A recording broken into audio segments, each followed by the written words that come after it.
Hello, viewers. This is Puneet from Puneet Astrology. I welcome you to my channel. So आज मंगल जब नवम भाव में हो तो उस तरीके कैसे प्रभाव रहेंगे तो उस बारे में बात करेंगे। इससे पहले I want to really thank you, जैसे आप चैनल को लाइक कर रहे हैं, जैसे आप चैनल को प्यार दे रहे हैं, प्लीज़ इस तरीके से प्यार बनाए रखिएगा और चैनल को लाइक सब्सक्राइब एंड शेयर ज़रूर करते रहिएगा। दोस्तों, मंगल जब नवम भाव में हो तो सबसे पहला जो रिजल्ट देखने को मिलता है यहाँ पर, क्योंकि कालपुरुष की कुंडली के हिसाब से यहाँ पर बृहस्पति की राशि आती है जो कि उसका मित्र है। तो जनरली एक तो त्रिकोण भाव है, तो जनरली यहाँ पे मंगल के रिजल्ट्स अच्छे रहेंगे। एक इंसान को काफ़ी दयालु, दान पुण्य करने वाला बनाता है इंसान को। पर धर्म को लेके उसकी अपनी डेफिनेशन होती है, अपना ही एक, वो जिस तरीके से धर्म को फॉलो करना चाहता है वैसे ही करेगा। मतलब किसी के इन्फ्लुएंस में आकर धर्म को फॉलो नहीं करता, किसी के दबाव में नहीं आएगा धर्म को लेकर। वो जिस तरीके से उसको धर्म को फॉलो करना वैसे ही करेगा। उसकी अपनी एक फ़िलॉसफी होती है, उसकी अपनी डेफिनेशन होती है। क्योंकि ये लॉन्ग डिस्टेंस ट्रैवल है, सो क्योंकि मार्स डिज़ायर का प्लैनेट है, तो ऐसा इंसान लॉन्ग डिस्टेंस ट्रैवल करने का बड़ा शौक़ होता है। क्योंकि यहाँ से दृष्टि थर्ड हाउस पे जाएगी तो लॉन्ग डिस्टेंस और शॉर्ट ट्रैवल्स दोनों का शौकीन होगा। काफ़ी एनर्जेटिक महसूस करेगा जब उसको ट्रैवल की बात करेंगे, तो उसको ट्रैवल का शौक़ होता है इंसान को। सो मंगल यहाँ पर अच्छे रिजल्ट्स देगा जनरली। और क्योंकि ये आपके ब्रदर इन लॉ का भी हाउस है, क्योंकि आपके पत्नी के छोटे भाई बहन यहाँ से देखे जाते हैं। तो अगर मंगल यहाँ पर अच्छी राशि में बैठा तो यहाँ पर आपको आपके ब्रदर इन लॉ जो है आपके इन मतलब आपके पति या पत्नी के छोटे भाई बहन, वहाँ पे अच्छे रिजल्ट्स देगा। अगर अच्छी राशि में नहीं बैठा तो यहाँ पर आप उनके साथ कन्फ्लिक्ट्स दे सकता है, सीरियस कन्फ्लिक्ट्स दे सकता है यहाँ पर।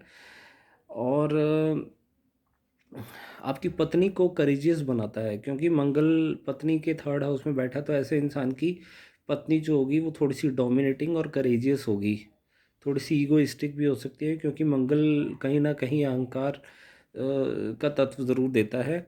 आपकी वाइफ में ये सब चीज़ें देखने को मिलेंगी।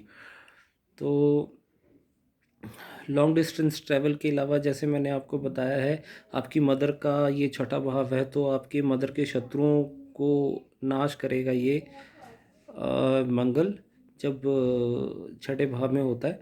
सो यहाँ से जब दृष्टि जाएगी मंगल की नवम भाव, सॉरी, 12th हाउस पर, तो मंगल, क्योंकि 12वां भाव जो है नींद का है, तो यहाँ पर आपकी मंगल नींद डिस्टर्ब कर सकता है। आपको इंसोम्निया की जैसे बीमारी होती है, या किसी को रात को लेट नींद आना, तो ये सब प्रॉब्लम्स आपको फेस करनी पड़ सकती हैं।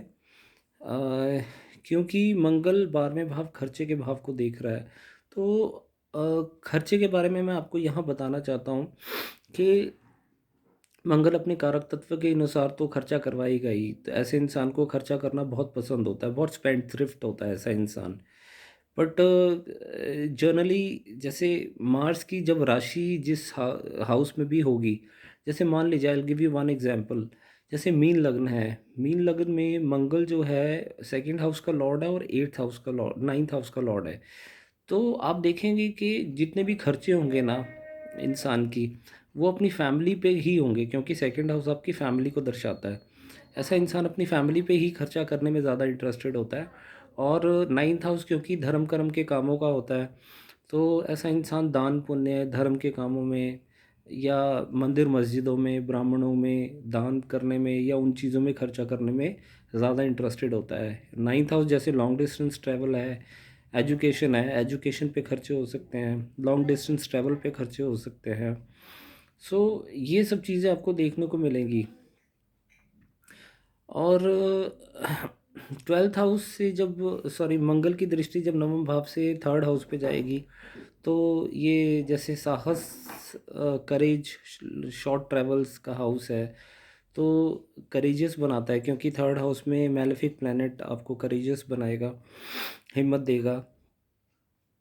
आपके छोटे भाई बहनों के साथ कैसी बॉन्डिंग रहेगी, ये डिपेंड करता है कि थर्ड हाउस में कौन सी राशि है।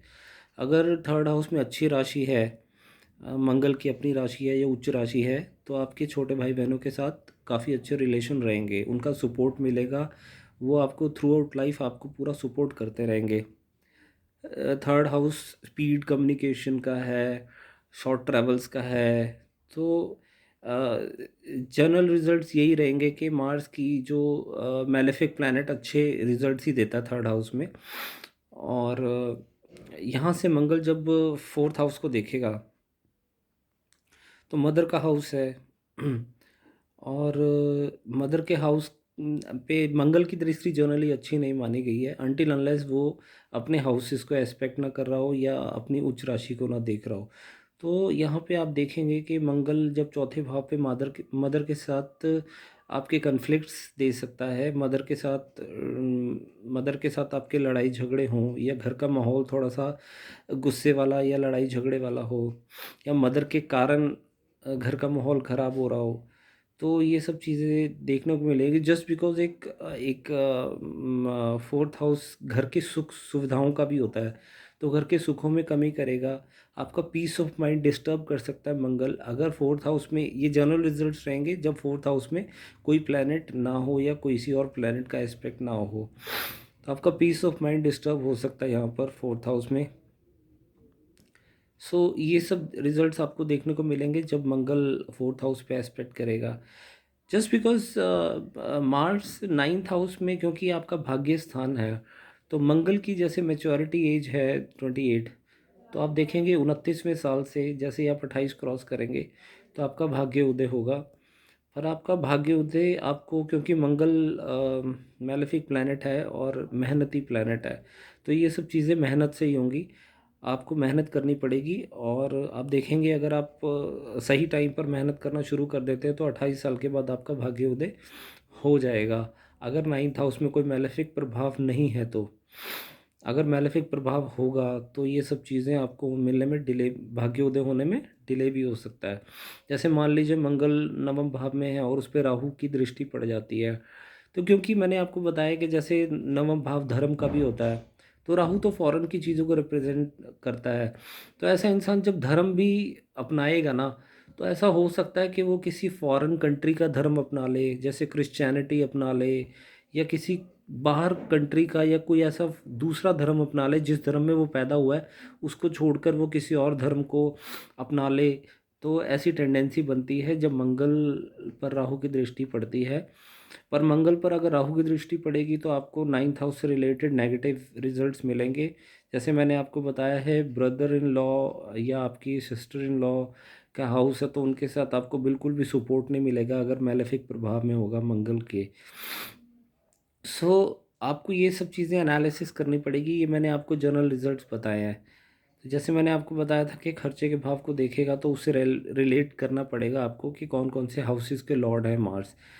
सो गाइस, ये जनरल रिजल्ट्स थे जब मार्स नवम भाव में होता है। सो गाइस, आप ऐसे ही प्यार देते रहिएगा, चैनल को सब्सक्राइब करना बिल्कुल ना भूलें। सो मैं ऐसे ही आपकी वीडियोस लाता रहूँगा जिससे आपको अपने हॉरोस्कोप को देखने में मदद मिले, आपको अपने भविष्य, आपको अपने फ्यूचर को एनालाइज करने में आपको थोड़ी मदद मिल पाए। So I wish you good luck और मिलते हैं नेक्स्ट वीडियो में। And thank you for watching the video. मिलते हैं नेक्स्ट वीडियो में। Thank you. Have a great day.